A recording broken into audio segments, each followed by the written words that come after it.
Hey, all you scale psychopaths that are out there. Yeah, it's raining hard. There is like wind, rain, just shaking that door right now. So I have been trying to get some landing gear done for Keith, and this has been an ongoing thing between me and Keith. He communicates, then I wait. All right, so that was Joel Duvall interrupting what I'm doing. Not really. So, anyway, I've been trying to get these gear done for a long time, like over a year. So, he finally got back to me and said, here's, I needed the holes, all that other stuff. I keep getting interrupted. But we got to get these powder coated today. So I got to get the holes drilled, and then I got to get it into the oven and powder coated and dried, and so I can finish off the rest of this and I can get it shipped out to him. This has been way too long because he's already paid for it.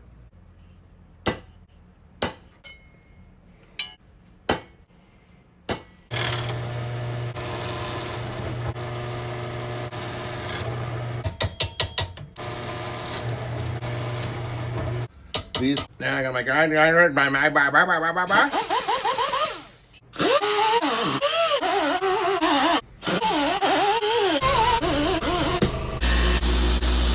So what I was doing is I use screws in the landing gear holes right there.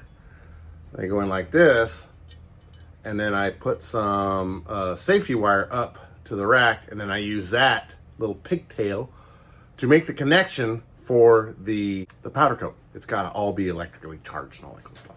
Then it really helps to put the rack with the gear in the oven and adjust the heights so that it fits in there without bumping or rubbing or anything in there. What really helps is when you go to do that, the oven is not hot. Yep, now I gotta wait for it to freaking cool. Yeah, this is the fun part. Now that the oven is cool, I can get in here and actually adjust it so that the damn thing won't hit whenever I bring it in or out. So now that I've got it somewhat into a spot, whenever I bring this in or out, it won't touch and knock off the powder. Easy peasy, yeah, sure, lemon squeezy. Putting in some more powder, putting in some more powder. Oh, Jesus. Gosh, I have to make sure my mask is actually still good. What we're doing now is we're going to preheat the landing gear so that stuff will stick a little bit better to it. We'll give it a good 5-minute little warm up in here. Make sure nothing's touching. It's all good. Okay, give it like 5 minutes, and then we'll shoot it.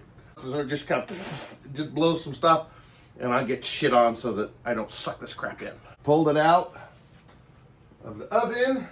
It's a little warm.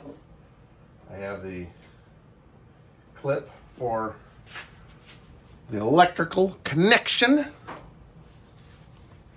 Let's see if we can get this to work. I'm gonna give it a little zippy zappy. We're good. And we're gonna coat it. Powder up and powder goes. I got this side coated. Now I'm going to flip it around and hopefully not knock any of the stuff off.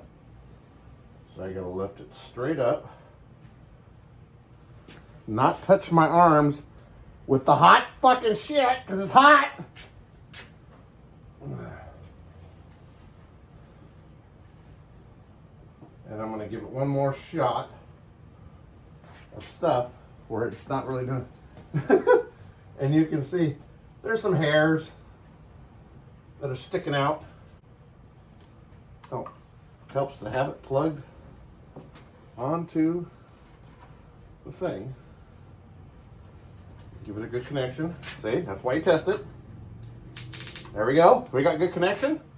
We're gonna try this again. And we'll take a close look at it, make sure we're not missing any big parts or anything like that. And then we stick it in the oven. Don't look too bad. Looks like we got everything. Open the oven. Pull this out because it's still freaking hot from the preheat.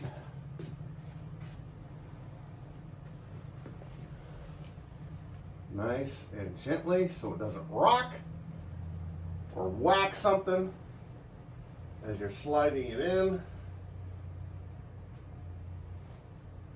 There we go. All right, 20 minutes and we should be good to go. And then on top of that, I screwed it up. I set the oven for 350 and it's supposed to be 425 for 20 minutes. So I had to up it up a little bit. I think we'll be all right. Let it go for an extra 5 minutes on there. It'll be good. All right, we're gonna give this about 20 minutes to cool off naturally, and we'll pull it out and see how it looks. And now comes the really fun part, cleaning all this crap up. All right, and there we got it. Nice and cooled off. Came out pretty dang nice. Get you guys some close-up shots. And this, what's nice about powder coat is that it is so much stronger than paint. So much stronger than paint. We'll get all the screws and stuff out, and then we'll get the steps on it and get the float bags on it. And then I get to build a box, and then I can get it shipped out. All right, so now I'm getting out the step material. This is Plastrux T, and it's 1/4 inch.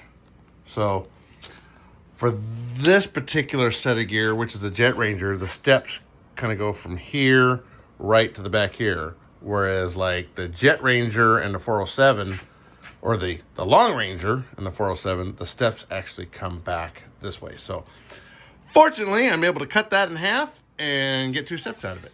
Okay, so we're gonna take the step material, and basically what we're gonna do is we're gonna sand it down so it gets a little bit of an angle on the front of the step as it sits on the landing gear. So this will get a taper that way, this will get a taper that way, come to a small square point, and then this bottom side, which is the side that you look at, will have an angle like that, and then it'll just come out and be done. Boom, look at that. And now we're done. I will take a razor knife and get the little balls of plastic that get on there and shape that real nice. And then we're gonna put a strip of some anti-skid on here, and then we'll glue these on. When you sand these down, they get little fuzzies and things that, you know, they get all this crap on here and a little rough. So what you do is just take your knife 90 degrees to it, you know, just perpendicular. Oh, that's a big word. And maybe give it just a little bit of a tilt like that in the direction that you're going. And that takes care of all the burrs. It makes it all nice and pretty. If there's anything off the end, you can just trim that off and make a nice little happy little step. Just a step right out there. So these will sit one like that and one like that, and it'll be good. So here's one of the kind of most annoying parts of what I gotta do. So this is just some grip tape material that you would get for your RV or your skateboard. It's kind of thin, but I gotta cut it.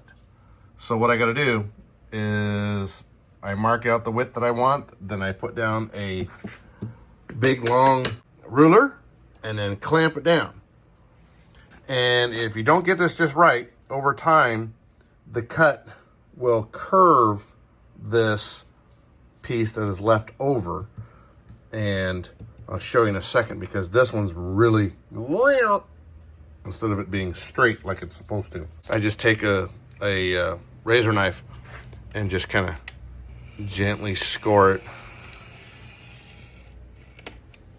along here.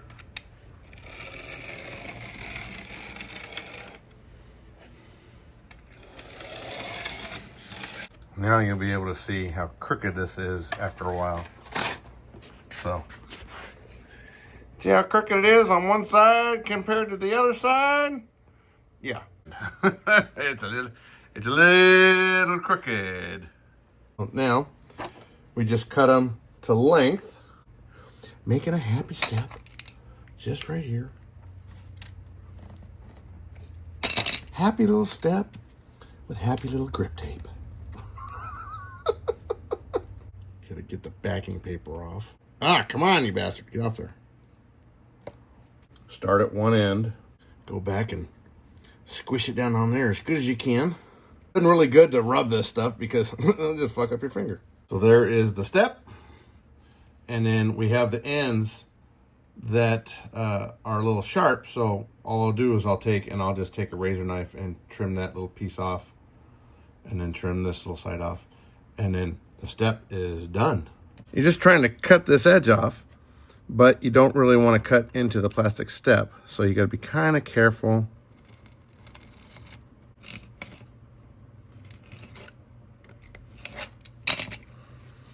And there you have it. Happy little steps. All right, welcome to the next morning. I had to get some shoe goo to glue on my steps. Team Low Tech. So here are the floats. And it's just a little bit of shoe goo in there. And it's just a matter of putting these on. And what's nice is, since these are powder coated, the shoe goo won't rip the paint off.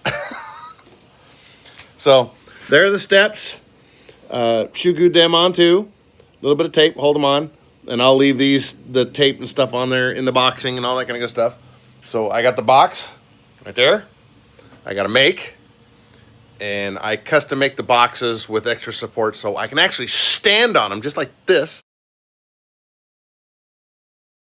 And then I can get it shipped out and all that good stuff. So this was, God damn it. Keith, your gear are going to be on the way. When you see this video, they are on their way. They're just, wow! They're coming. Because I know how it is. When you order something for your hobby, you want it now. You want it before you order the damn thing. Get it here now. You're watching it go through all of the freaking shipping shit. Where's it at? Where's it at? Where's it at? It's out for delivery for 3 freaking days. That's stupid. But that's what it is. This is the final of being done with them, because if you look back, I don't have the air tubes down on the to the airbags on there. So I was getting ready to make the box. I'm like, oh shit, I gotta put these air tubes on. Now we get to go to make the box.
Good luck getting into this one.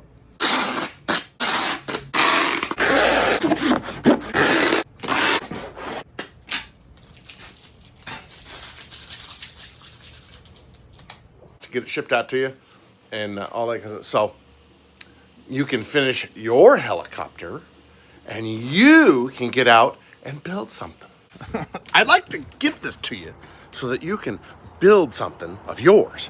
But it took me 3 printers and like 12 hours to print this little fucking thing off here. I do the shipping container thing. I download it.